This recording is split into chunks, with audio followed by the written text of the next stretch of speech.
escalera de mi casa. Mi casa que está en el barrio de San Josep. Voy caminando hasta el centro de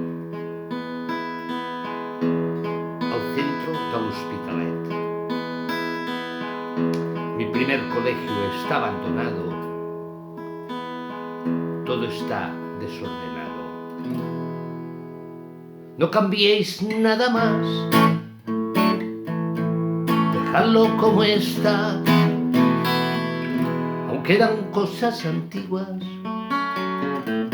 que refrescan mi memoria, mas las cosas que no están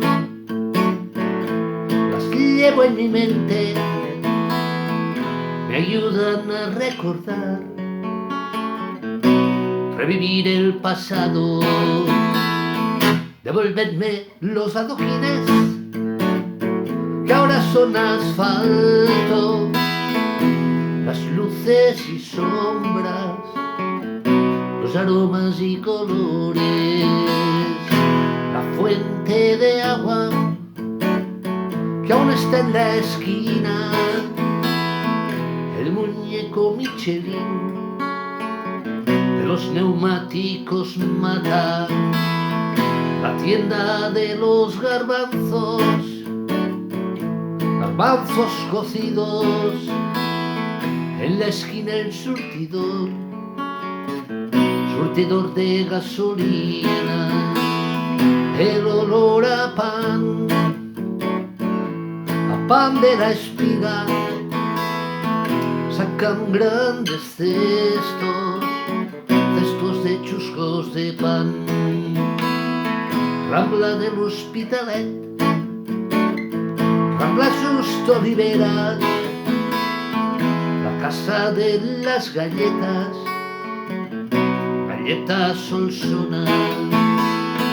Devolvedme los adoquines que ahora son asfalto, las luces y sombras, los aromas y colores, plaza del ayuntamiento, copa y fotógrafo, el bar Mirador con su máquina de discos y su millón, el cine Oliveras, el bar Asturias, patatas fritas en papelina de papel, las niñas del colegio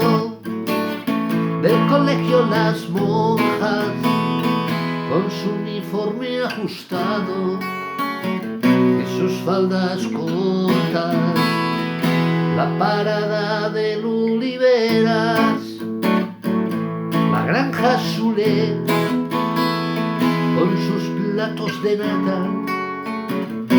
nata con azúcar.